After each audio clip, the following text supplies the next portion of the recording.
और मैं ऐसा किसान नहीं हूं कि मंत्री बन के तो साहब में तो साला में तो साहब बन गया, अब काय को खेत में जाऊं। अभी भी मैं महीने में 2 बार कोशिश करता हूं अपने खेत में पहुंच जाऊं। खेती को जीते हैं हम लोग। एक तो पहले मैं ये बता दूं कि मैं मुख्य अतिथि नहीं हूं, क्योंकि अतिथि वो होता है जिसके आने की तिथि ज्ञात नहीं होती, बिना बताए कभी भी टपक जाए। लेकिन मेरी तिथि तो आज किसान मेले की तय की गई। और दूसरी बात, किसानों के बीच में मैं मेहमान कैसे हो सकता हूं? मैं भी आपके परिवार का सदस्य हूं। और अतिथि वास्तव में अगर आज कोई है तो यहां बैठे हुए किसान भाई और बहन हमारे अतिथि है, हमारे मेहमान है। एक बार ताली बजा के किसानों का ही स्वागत करें हम। इस कार्यक्रम में उपस्थित पैर में तकलीफ है, फ्रैक्चर हो गया, लेकिन फिर भी उनके दिल की तड़प थी कि आपसे आके मिले। केंद्रीय कृषि एवं किसान कल्याण राज्य मंत्री आदरणीय श्री रामनाथ ठाकुर जी, हमारे सचिव बेयल और डीजी आईसीआर आदरणीय हिमांशु पाठक जी, आदरणीय बीके यादव जी, आदरणीय डॉक्टर सीएस श्रीनिवास जी, रविंद्र पड़ारिया जी, अभी जिनको हमने सम्मानित किया है, ऐसे हमारे अध्येता किसान, इनको मैं प्रणाम करता हूं। ये असली हीरो तो ये है, इनके लिए भी एक बार तालियां बजाइए। यहां उपस्थित मेरे प्रिय किसान बहनों भाइयों, भांजे भांजियों, मामा की सबको राम राम, मामा का सबको प्रणाम। प्रधानमंत्री श्रीमान नरेंद्र मोदी जी के नेतृत्व में विकसित भारत बनाने का अभियान चल रहा है। लेकिन विकसित भारत प्रधानमंत्री जी का भी कहना है, बिना खेती किसानी और किसानों के नहीं बन सकता। आज की कृषि भारतीय अर्थव्यवस्था की रीढ़ है, प्राण है,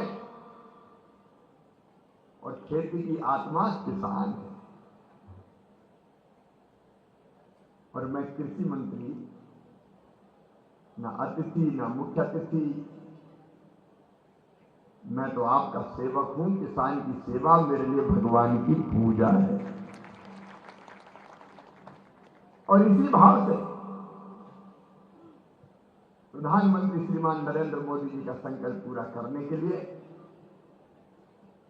लगातार कृषि के क्षेत्र में हम लोग काम कर रहे हैं। हम 6 तरह की चीजें करने का प्रयास कर रहे हैं किसान भाई।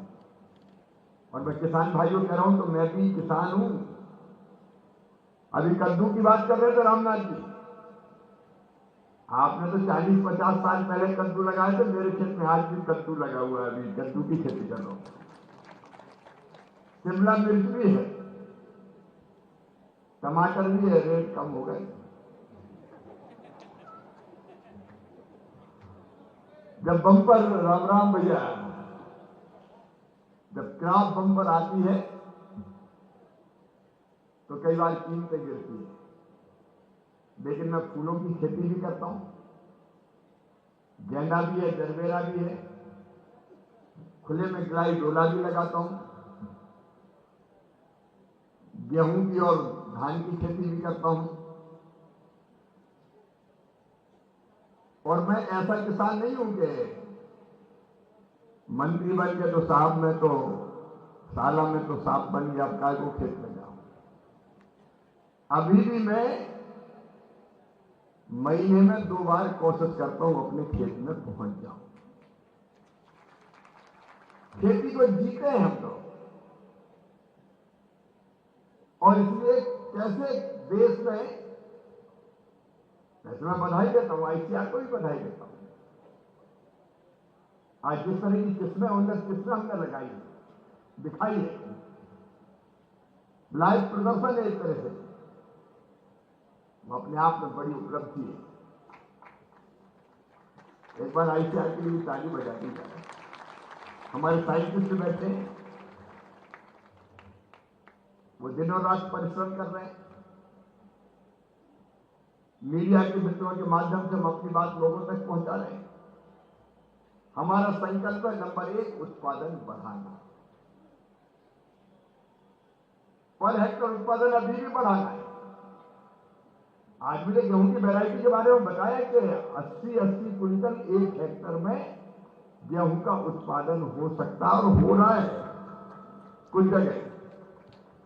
अब 45-50 का एवरेज तो लगभग हर जगह, लेकिन उत्पादन बढ़ाने की गुंजाइश अधिक ही है। पर हेक्टर उत्पादन बढ़े, और उत्पादन बढ़ाने के अगर सबसे प्रमुख चीज कोई है तो वो है अच्छे बीज।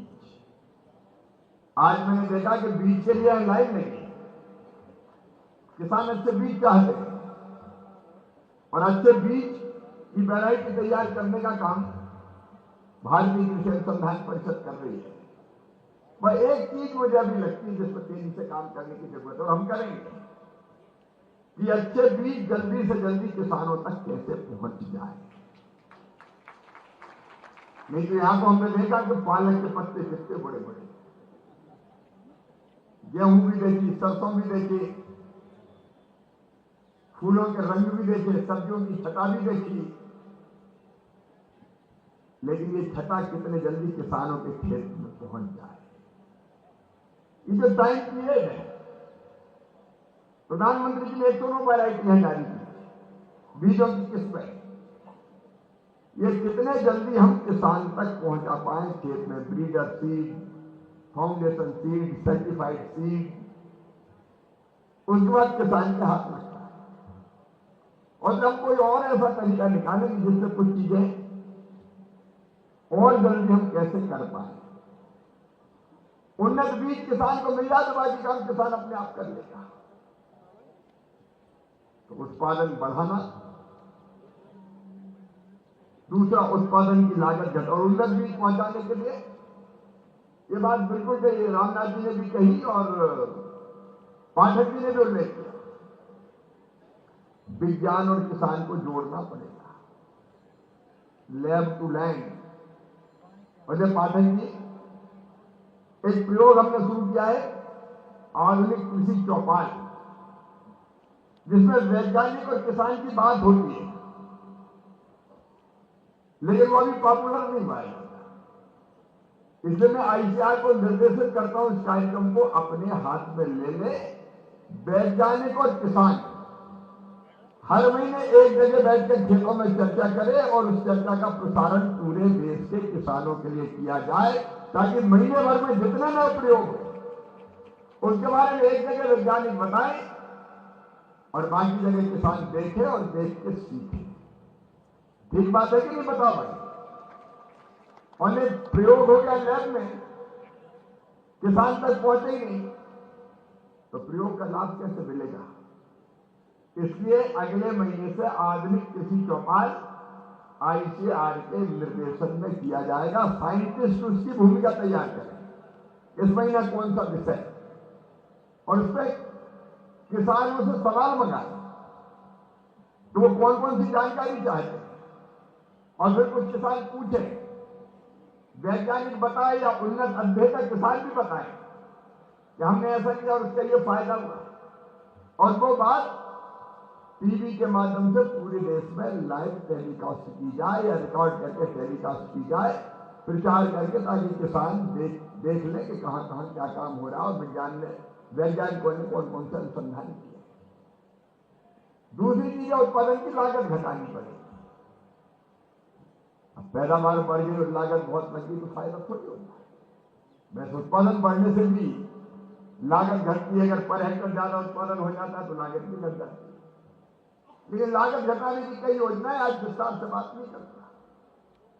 24 तारीख को प्रधानमंत्री श्रीमान नरेंद्र मोदी जी भागलपुर में बिहार के किसान सम्मान निधि किसानों के खाते में डालने का काम कर रहे हैं। परसों मैं भी भागलपुर रहूंगा और कल मैं जाऊंगा बिहार के मखाना उत्पादक किसानों के बीच। अपन किसी भवन में बैठने वाले किसी मंत्री नहीं है, किसानों के बीच जाएंगे, मखाना कैसे बोते हैं देखेंगे।